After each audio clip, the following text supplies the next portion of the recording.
Escoamentos compressíveis, lista 1, exercícios 12, 13 e 14. São exercícios pequenos, então eu vou fazer eles todos aqui no mesmo vídeo. Questão 12. Determine a velocidade sônica do ar no nível do mar e nas altitudes de 10.000, 20.000 e 30.000 pés. Eu já converti esses pés aqui para quilômetros, dá 3 quilômetros, 6 e 9 quilômetros. E o que é essa questão aqui? O que acontece é que a velocidade do som, C, depende da raiz de K vezes o R, que é a constante do gás, vezes a temperatura expressa em kelvins. Para o ar eu vou considerar o K como sendo 1,4 e o R de 287 joules por quilograma Kelvin. Então eu preciso da temperatura. E eu observo que a minha temperatura varia na minha atmosfera. Né? Na troposfera ela diminui, depois na estratosfera ela aumenta, na mesosfera diminui, na termosfera ela aumenta novamente. Então eu peguei duas referências aqui. Vou pegar então para essas altitudes as temperaturas. Então aqui a gente vai pegar mais ou menos aproximado. Para 3.000 kelvins eu vou considerar uma temperatura de aproximadamente 0 graus Celsius, que dá 273 kelvins. Para 6 km eu vou considerar uma temperatura aproximada de menos 30. E para 9 km eu vou considerar uma temperatura aproximada de menos 40 graus Celsius. É só eu vir aqui, né, no gráfico, olhar aqui.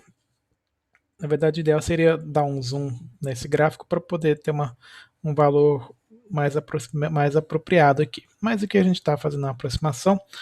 Então, para essas temperaturas, eu tenho para 3 km, eu vou ter que a velocidade do som vai ser dada por raiz de K, 1,4 vezes o R, 287, vezes a temperatura em Kelvin, que vai dar 273,16 kelvins. Eu estou considerando 0 graus Celsius.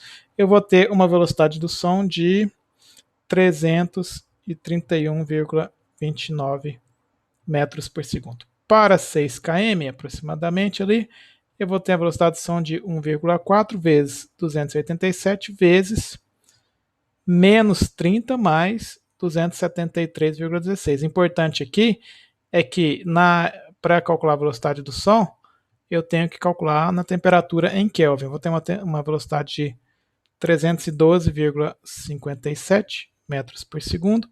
E para 9 km, vou fazer aqui já que eu substituí os valores, eu vou ter uma velocidade do som de 1,4 vezes 287 vezes, considerei ali menos 40 mais 273,16, eu vou ter uma velocidade do som de aproximadamente 306 metros por segundo. Então o que eu observo? Pelo menos aqui na troposfera, que são esses dados, estão todos na troposfera, à medida que eu aumento a altitude, a temperatura cai e, consequentemente, a velocidade do som diminui. Se a velocidade do som diminui, para a mesma velocidade que eu estou, meu Mach aumenta, não é? Se eu mantive a velocidade do som, se a minha velocidade é a mesma, mas a velocidade do som está diminuindo, o meu Mach aumenta à medida que eu aumento aqui a minha altitude na troposfera.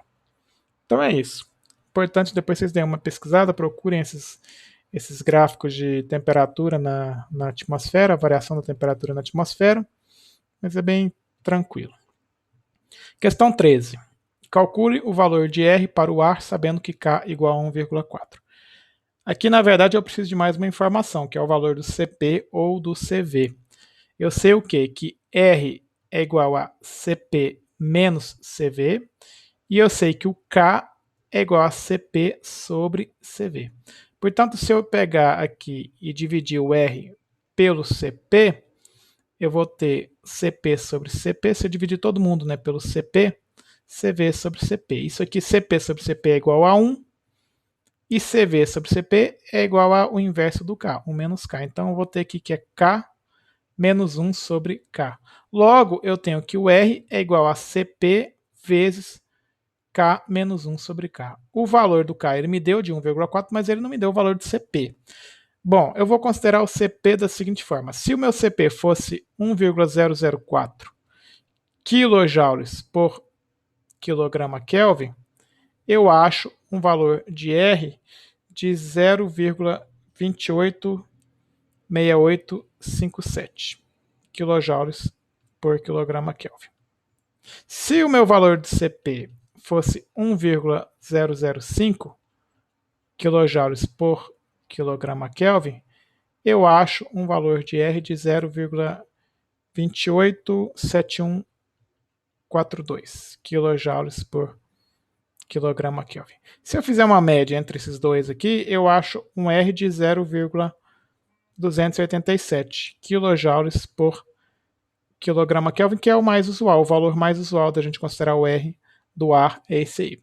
Na prática e na verdade, o valor do CP é quanto? O valor do CP depende da temperatura. Se a gente for nos anexos dos livros de termodinâmica, eu tenho que o CP é dado por uma constante C0 mais uma constante C1, θ mais uma constante C2, θ ao quadrado mais uma constante C3, θ ao cubo, sendo o θ igual a temperatura em kelvins dividido por 1000.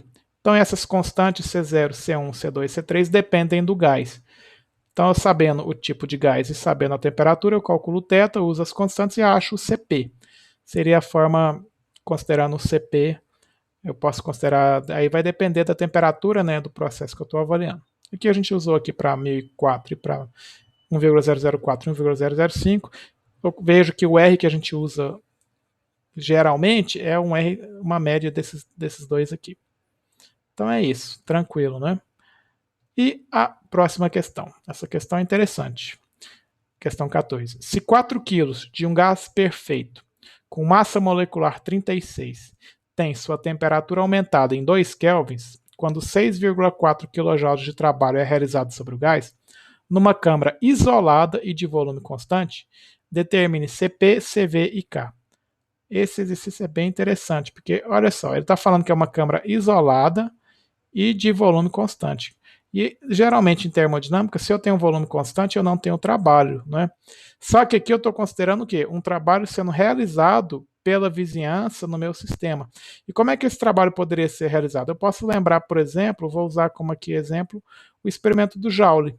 Os experimentos de Joule lá, da primeira lei da termodinâmica, ele fez o seguinte, ele fez aqui a queda de dois pesos, essa queda por um deslocamento conhecido, vou pôr aqui um ΔY, me dá um trabalho, né?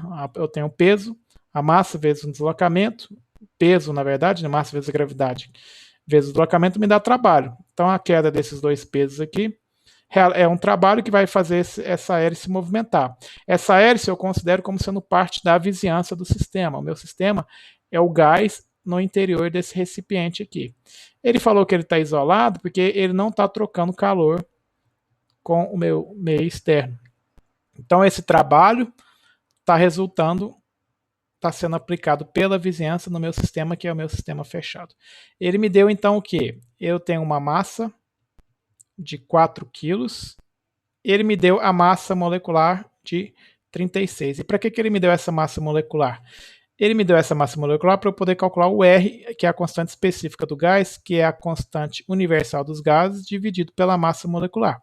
A constante universal é 8.314 joules por quilomol Kelvin, e a massa molecular foi a que ele deu, que é 36 quilos por quilomol. Isso aqui vai me dar uma constante específica desse gás, R, de, vou colocar em joules, 230,944 joules por quilograma Kelvin. Essa é a minha constante específica.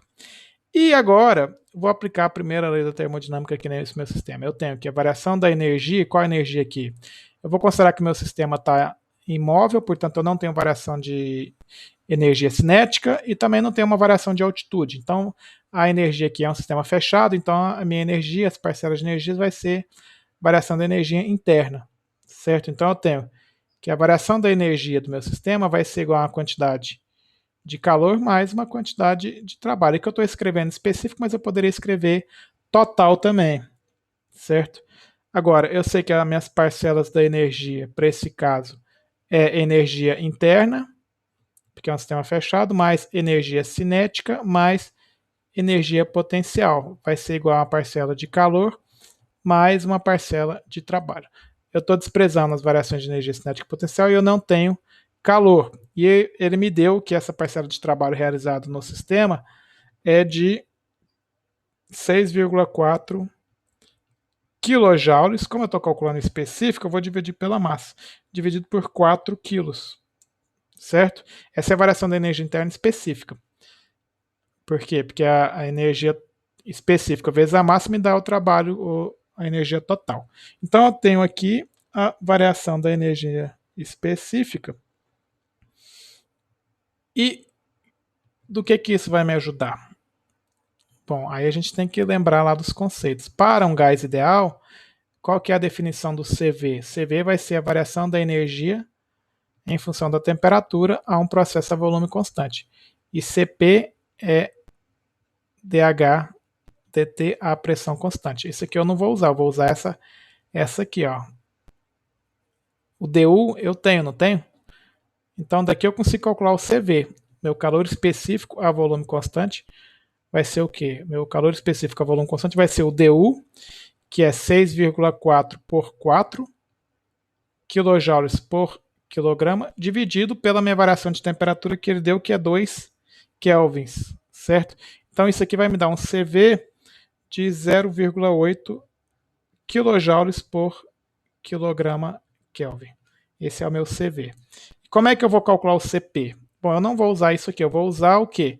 Eu sei que R é igual a CP menos CV. Isso aqui, então, usando essa equação aqui, eu tenho que o CP vai ser igual ao R mais o CV. Então, o meu CP, o calor específico aqui, a pressão constante, é o R, que eu calculei, e aqui eu estou usando em kilojoules, então eu vou escrever o meu R em kilojoules também. Vai dar 0,230944 kilojoules por quilograma Kelvin, mais meu CV, que é 0,8 kilojoules por quilograma Kelvin. Logo, o meu CP vai dar... CP, ficou feio aqui, né? Vamos terminar o vídeo com CP mais bonitinho. Vai dar 1,03 quilojoules por quilograma Kelvin. Então tá calculado o CP, o CV, o R, dado aqui a minha massa molecular.